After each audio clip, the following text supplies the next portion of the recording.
10 minute જય શ્રી કૃષ્ણ બધાને નમસ્કાર બોલો જય શ્રી કૃષ્ણ બોલો નમસ્કાર. તારીખ 28/5/2025 ભગવાનભાઈ ચૌહાણ સુરત. નવી ભોજન પ્રથા કપ સેવા સુનારી આજે નવી ભોજન પ્રથા એટલે પહેલું સુખ જાતે ને દે. આ દુનિયાની માહિતી ભગવાન આપણને મોકલ્યા છે. 84 લાખ યોનિમાં ભગવાને માણસ બનાવ્યા છે. ન હમ પશુ ન હમ પક્ષી હમ મનુષ્ય. તો માણસ તરીકે મારું વર્તન, મારો ખોરાક, મારી જીવનશૈલી આ બધું છે ખરું. તો એના માટે અભ્યાસ કરવા માટે છે નવી ભોજન પ્રથા. નવી ભોજન પ્રથા તપ સેવા સુમેરન આધારિત છે. ઋષિ પરંપરા છે. 10 અવતારો થઈ ગયા છે. હવે ફેરવ નહીં બેટા, ધીમે ધીમે ફેરવ. 10 અવતારો જે થઈ ગયા છે રામકૃષ્ણથી માંડી આ બધા લોકો માનવ જીવન કેમ ખીલે એના માટે સતત પ્રયત્ન કર્યો છે. એટલે એના માટે ઋષિ મુનિએ હાડકાનો ખાતર અને લોહીનું પાણી કરીને આપણે વ્યવસ્થિત જીવન જીવીએ, વ્યવસ્થિત જીવન જીવીને ભગવાન સુધી પહોંચીએ એના માટે બધાએ ખૂબ પ્રયત્ન કર્યો છે. પણ આપણે હવે આમ જવાને બદલે આમ રિવર્સમાં જતા જઈએ છીએ. મુખ્ય કારણ જે છે રોગ થવાનું તે આપણા અંગ્રેજી જે ખાતર આવ્યા, ડીએપી ખાતર, મરુસુ ખાતર, પોટાશ ખાતર, 19 સલ્ફર જે હોય તે, બીજું પેસ્ટિસાઇડ ઉપર છાંટવાના જે હોય પેસ્ટિસાઇડ, કેમિકલ, ઇન્જેક્શન, પાવડર, એણે માનવ જાતનો સત્યાનાશ કાઢી નાખ્યો એમ કહીએ તો ખોટું નથી. આપણા 2 પેઢી આગળ ગઈ આપણે જે વડવાઓ છે તે ખેતરની માટીનું ટિફિન આવતું અને ખાઈ જતા હતા. એમાં ચટણી હોય કે પછી પ્યાજ હોય, આટલું બીજું કોઈ મિષ્ટાન જે આપણે જણાવ્યું કોઈ મિષ્ટાન નહીં. પણ આપણી કરતાં તંદુરસ્ત મસ્ત આનંદમય જીવન જીવતા હતા. હવે ફરક ક્યાં પડ્યો કે ઉરિયા ખાતર આવ્યું, અંગ્રેજી ખાતર આવ્યું, ત્યાંથી આપણું જે શરીરનું જે સ્વાસ્થ્ય બગડ્યું છે તે બહુ જબરજસ્ત બગડ્યું છે. પહેલાં અમારી પાસે ડાયાબિટીસના કેસ ઘણા હતા, એની કરતાં ડબલ દોઢા આજે કેન્સરના થઈ ગયા છે. અને કેન્સર એકવાર થાય પછી મટે નહીં. એટલે જો આપણે ખાવા પીવામાં ધ્યાન નહીં રાખીએ તો હજી આ કેન્સરના રોગ છે બહુ વધવાના છે. એટલે ખાવામાં જે અંગ્રેજી ખાતર છે એ ક્યાં ભાગ ભજવે છે તે આપણે જોઈએ. મારે કોઈ ખેડૂત દૂધી વાવે તો દૂધીની વાવ્યા પછી 2 પાન આવે, 1 ફૂલ આવે, 1 ફળ આવે. એ ફળ આવે 1 વેચનું થાય તો એને ઇન્જેક્શન મારી દે. એટલે જે 30 દિવસે તૈયાર થવાની જે દૂધી હતી એ 8 કલાકમાં તૈયાર થઈ જાય. જે 20 રૂપિયા આવવાના એટલે બધા 80 રૂપિયા આવે. એટલે આજે આ જે દૂધીમાં જે ઇન્જેક્શન માર્યું છે, એમાં જે કેમિકલ નાખ્યું, એમાં જે ઝેર નાખ્યું છે એ તમે ઘેરે લાવીને કટિંગ કરીને ગમે એટલું ધોશો તો એમાંથી નીકળવાનું નથી. એટલે હવે આને 50 ડિગ્રી 60 ડિગ્રી જ્યારે ગરમ કરી છે ત્યારે કુકરની સીટી વાગે છે અને એમાં જે ઝેર નાખેલું છે એ ડબલ થઈ જાય છે અને રોગ આના છે. એટલે બને ત્યાં સુધી કોઈ પણ વસ્તુને ગરમ કર્યા વગર નેચર જો ખાવામાં આવશે તો શરીરમાં વધારે ફાયદો છે. કારણ કે ઝેર છે એ છે. કોઈ પણ વસ્તુ એવી નથી કે તમારા શરીરમાં ખોરાક દ્વારા ઝેર ન જાય. એટલે બધામાં ઝેર આવવાનું. આજે જીઆઈડીસી ઝોન જ્યાં છે, વાપી છે, અંકલેશ્વર છે, એ બધાના શ્વાસમાં ઝેર છે. એટલે એને માટે આ શરીર બન્યું નથી. એટલે કોઈ પણ વસ્તુ તમે ખાઓ, સવારે ઉઠીએ એટલે નેચર ભોજન પહેલાં શરીરમાં જવું જોઈએ. ભગવાને ગીતામાં કીધું છે કે સર્વસ્વ સાહમ હૃદયનિષ્ઠ. દરેકના હૃદયની સ્વયં ભગવાન સિદ્ધન શક્તિ, સુપ્રીમ ઓલ પાવર, સૂર્યચંદ્રને ચલાવનાર શક્તિ અંદર બેઠી છે અને આપણું કારખાનું એ ચલાવે છે. આપણે એટલું બધું અત્યારે રાતે જમી ગયા, આપણે કોઈ જાતની પ્રોસેસ કરતા નથી. બધી પ્રોસેસ જે છે એ તે કુદરત કરે છે. લોહી બનાવવાનો, લોહી ફેરવવાનો, રાત્રે ઊંઘ આપવાની, સવારે ઉઠાડવાની, યાદશક્તિ આપવાની, કેટલું કામ અંદર રહે. તો સર્વસ્વ સાહમ હૃદય પ્રભુ અંદર બેઠા છે. તો એ આપણું જો કારખાનું ચલાવતા હોય, એ હેન્ડલિંગ કરતા હોય તો એને મટીરિયલ કેવું જોઈએ? ભગવાન જો આ બધું કરતા તો એને સામાન કેવો જોઈએ? તો ભગવાન એ ગીતામાં કીધું કે માણસનો જે ખોરાક છે તે સાચા હાથમાં પત્રમ પુષ્પમ ફલમ તોય. પાંદડા, ફળ, ફૂલ અને પાણી આ જ માણસનો ખોરાક છે. તો એમાં સાબિતી હું તો સાબિતીમાં ભગવાન શ્રી રામ 14 વર્ષ વનમાર્યા ત્યાં શું ખાધું એણે? પાંદડા, ફળ, ફૂલ આવું જ ખાધું બધું. બીજા નંબરમાં કે સીતાજીએ ક્યાંય એવું ઉલ્લેખ નથી રામાયણમાં કે સીતાજીએ રોટલા કર્યા એક મંગળે બીજા મંગળે ખીચડી કરી. કોઈ દી ભોજન બનાવ્યું નથી. રામજીને કોઈ દી માથું દુખ્યું નથી. સીતાજીએ ક્યારે પગ દબાવવાની જરૂર પડી નથી. એટલે આ રામાયણમાં જે છે એ આપણા આદર્શ જે અવતારો થઈ ગયા એ એના માટે જ આ અવતાર આવ્યા છે. ભગવાન શ્રી રામે આ જ ખાધું, લખાને આ ખાધું, સીતાજીએ આ ખાધું. હનુમાનજી જે છે તો હનુમાનજીએ તો મોટી ગદા ઉપાડે, મોટા મોટા ડુંગરા ઉપાડવાના. તો અંજનીમાં એ કોઈ દી અડદિયો બનાવી દીધો? કોઈ દી અડદિયો બનાવી દીધો હોય તો બરોબર છે, પણ આવું કોઈ દી ખાધું નથી. નકર તો તાકાતવાળી વસ્તુ ગોતી ગોતીને અડદિયો છે ને પછી બરફી છે ને દૂધની આઈટમ છે, આવું તો બધું ખાવું જ જોઈએ ને. પણ કુદરતે જે બનાવ્યું, મા પ્રકૃતિએ જે બનાવ્યું, પંચતત્વથી જે તૈયાર થયું, આવું હનુમાનજીએ ખાધું. ભગવાન શ્રી રામે જે છે આ ભોજન કર્યા પછી અયોધ્યામાં જઈને સૂઈ નહોતું જવાનું, એને પછી લડાઈ કરવાની હતી. આપણે એક દિવસ ઉપવાસ કર્યો હોય, જે આડે દિવસે ખાધું હોય એની કરતાં ડબલ ખાઈ ગયા હોય, અને એમાં તો હવે બધું ફરાળી આવી ગયું, રોટલાથી માંડીને ખીચડીથી બધું ફરાળી. એટલે જે આપણે ખાતા હોય એની કરતાં ડબલ ખાઈ ગયા હોય, અને છતાં માનસિક રીતે આપણે શું કહીએ કે ભાઈને ઉપવાસ છે કાલ. એટલે આપણી માનસિકતા બદલવાની છે. ભ્રમણાને ભાંગ્યા વિના રે, લખ 84 નહીં ફરે. એટલે આપણી જે માનસિકતા છે કે ભાઈ ચા ન પીવું તો મને ફેર ચડે ને આમ થાય ને બીજું થાય, ઘણા તકલીફો થાય, સવારે નાસ્તો ન કરીએ. એટલે આ બધી માનસિકતા બદલવા માટે આ નેચરોપેથી છે આખી સિસ્ટમ. એટલે સવારમાં ઉઠ્યા પછી 2 કલાક 3 કલાક કાંઈ જોઈ નહીં નાખો તો જે સવારનું જે ખાધેલું જે પાચન છે એમાં પાચન થાય, પાચન રસ થાય. એટલે 8 કલાકના ગાળા છે એમાં. એટલે 12 વાગ્યા સુધી જો કાંઈ ન નાખ્યું તો પાચન રસ બનવામાં સારું પડે. અને પાચન રસ છે તે શરીરમાં બધી જગ્યાએ બહુ ટૂંકમાં બધું વ્યવસ્થિત કરી નાખે. પણ એ તે પહેલાં સવારમાં તો આપણે જલેબી ગાંઠિયાન જે નથી જ ખાવાનું, ફાફડા ગરમા ગરમ. એટલે કોણ જાણે ક્યાં ઊંધાર વાળે આપણે કોઈએ સડાવી દીધા. એટલે આપણા શરીરમાં બહુ ભયંકર નુકસાન કરશે. એટલે સવારે ઉઠ્યા પછી જેટલો ઉપવાસ થાય એટલો કરવાનો છે. પછી ગ્રીન જ્યુસ પીવાનું છે. પાલક, લીંબુ, આમળા, તુલસીના પાન, બીલીના પાન, નાગરવેલનું પાન, આદુ, કોથમરી, સિંધવ, મીઠું, ગોળ ને દૂધીનો ટુકડો, અને બધાનું સરસ મજાનું જ્યુસ બનાવી અને 10 વાગે, 11 વાગે, 12 વાગે જ્યારે બરોબર ભૂખ લાગે ત્યારે એમાં કોઈ લિમિટ નથી. ગળ્યું પીવું હોય તો વધારે ગોળ નાખવાનું, ખાટું પીવું હોય તો લીંબુ નાખવાનું. અને ખાટું પીશો તો શરીરમાં વજન ઓછું થશે અને સફાઈ થશે, 2 કામ થશે. એટલે બને ત્યાં સુધી ખાટું વધારે પીવું શરૂઆતમાં ફાવે તો. અને પીવામાં કોઈ લિમિટ નથી, 2 થી 5 કલાક ગમે તે પીએ. પછી 4 પછી ભૂખ લાગે ત્યારે કોઈ પણ ફ્રૂટ ખાઈ શકીએ, સાંજના સલાડ ખાઈ શકીએ. અને રાત્રે એક ટાઈમ રાંધેલું ભોજન. રાંધેલા ભોજનમાં ફક્ત ને ફક્ત જુવાર, બાજરી, નાગલી, બકાઈ, રાગી, જવ, મિલેટ આવું બધું જે અનાજ છે, આ કોદરી છે, તો આપણે શરીરમાં પાચન થવામાં સારું પડે અને દિવાલમાં ક્યાંય ચીપકે નહીં. અને શાક જે છે તે વેલાવાળું શાક લે તો પાચનમાં બહુ સારું પડે. એટલે 80% શાક, એટલે શાક વધારે લેવાનું છે. રાંધેલું અનાજ શરીરમાં ઓછું થાય તો વધારે ફાયદો થાય. એટલે આ આવી ગઈ જમવાની આખા દિવસની ક્રિયા. વધારે રોગ છે, વધારે વજન છે, જેને વધારે તકલીફ છે એ એનીમાં કરશે તો જ ફાયદો થાય. સવારે ઉઠીને 4 થી 5 ડબ્બા એનીમાં કરવાની છે. પેટની અંદરથી સફાઈ કરવાની છે. આપણે 2 થી 3 દિવસ બ્રશ ન ઘસીએ તો કેવું લાગે? અઠવાડિયું 15 દિવસ નાહી નહીં તો કેવું લાગે?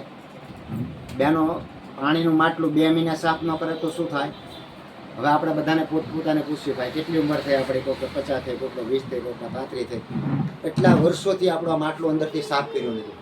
અને જે આપણે ભોજન નાખીએ છીએ તે એટલું અકુદરતી નાખીએ છીએ. એટલે તો ભગવાનને ગરજ છે આપણને જીવાડવાની. એટલે આપણે જીવીએ છીએ. બાકી પેટ્રોલની ગાડીમાં કેરોસીન નાખીને ટ્રાય કરો જોઈએ, હાલે નહીં હાલે. એટલે સવારે ઉઠ્યા પછી જેટલો ઉપવાસ થાય એટલો કરવાનો છે. પછી ગ્રીન જ્યુસ પીવાનો છે. ત્યાર પછી ભૂખ લાગે એ પ્રમાણે ફ્રૂટ સલાડ કુદરતનું બનાવેલું, મા પ્રકૃતિનું બનાવેલું આખો દિવસ ખાવાનું, રાત્રે એક ટાઈમ જમી લો. વધારે જેને રિઝલ્ટ જોવો છે એને રાતનું ભોજન પણ નેચર જ કરવાનું.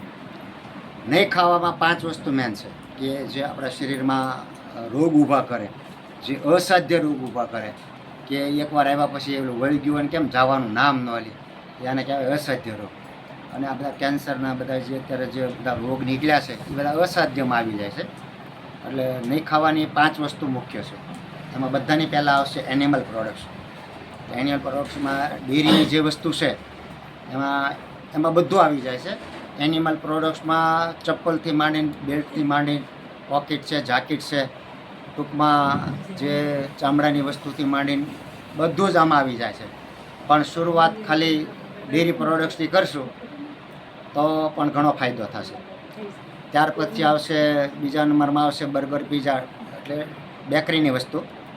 બર્ગર, પીઝા, પાઉં, વડા, ટોસ્ટ, પાર્લે, નાન, જે કાંઈ આવતું XYZ. ત્યાર પછી આવશે ખાંડ, મિશ્રી સાકર જે કહેતા હોય. આપણે વડવા કહેતા ભાઈ ખાંડ ને સાકરને બધું ખાઈ તો આપણે હાડકા ગળી જાય, ખાંડ આવશે. અને ત્યાર પછી આવશે નમક, ટાટાનો નમક. સમુદ્રી નમક જે છે એ પણ એટલું શરીરમાં નુકસાન કરે. અને ત્યાર પછી આવશે રિફાઇન્ડ તેલ. રિફાઇન્ડ તેલ જે આવે છે એ બધું દરેક વસ્તુમાંથી ગરમ કરે.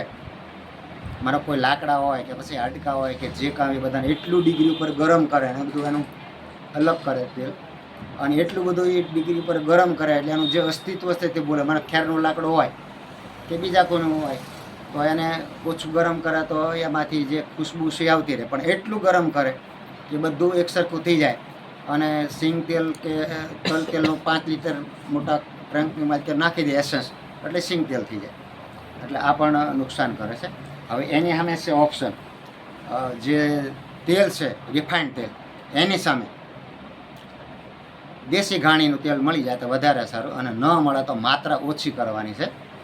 આજે બધાની ઘરે હું જમવા જાઉં પણ પછી એ બધાને મારું શાક નોખું બનાવજો ન મેળ પડે એટલે અંદર પાણી નાખી દેવાનું અને ધોઈ કાઢવાનું. એટલે આપણે માટે કામ સીધું થઈ જાય. કારણ કે સ્વાદવાળું બહુ ખાય તો આ બધી તકલીફો થઈ છે. એટલે દેશી ઘાણીનું તેલ ન મળે તો રિફાઇન્ડ તેલ આપણે માત્રા ઓછી કરવાની છે. પછી આવશે ટાટાનું નમક, તો એની જગ્યાએ આપણે સિંધો મીઠું વાપરવાનું છે. ખાંડ છે એની જગ્યાએ ગોળ વાપરવાની છે. બેકરીની વસ્તુ છે, આ જો બેકરીની વસ્તુમાં તો આપણે બધું ખાઈએ છીએ, પણ પ્લસની વાત કરીએ આજે આપણે કેક બનાવીને આ લોકો આપણને આપે છે. આ બધી જગ્યાએ આપણે કેક, જન્મદિવસથી માંડીને વ્યવસાયમાં બીજા બધામાં આપણે કેક વાપરવા મળ્યા છે. તો કેકની માત્રા જે બધું કેટલું ભયંકર નાખે છે. બધું આપણે ન ખાવાનું બધું નાખીને આપણે ખાઈએ છીએ આંખ આડા કાન કરીને. એટલે ખરેખર આ આપણા શરીરમાં બહુ નુકસાન કરશે, આગળ જતાં નુકસાન કરશે. અને પછી જોયું છે આપણે, એમ કે માવા ખાવાળાનું કોઈ કે ભાઈ જોયું એ કે પછી જોયું જાય, પણ પછી જોયું નહીં જાય. પછી રહ્યા હે ને જોયું નહીં જાય, પછી રહ્યું નહીં થાય. એટલે એનિમલ પ્રોડક્ટ્સની સામે આવશે નાળિયેરનું દૂધ. મારો વિડીયો છે એમાં તમે જોજો નાળિયેરનું દૂધ કેમ બનાવવાનું છે. નાળિયેરનું દૂધ છે તમે જ્યુસરમાં જો કાઢશો અને તમે ફ્રીજમાં મૂકી દેશો તો બીજે દિવસે એટલું કઠણ પાણા જેવું થઈ જશે કે એના પછી તમે ઓગાળશો તો એનું ઘી બનશે અને એમાંથી દૂધ બનશે, એમાંથી છાશ બનશે.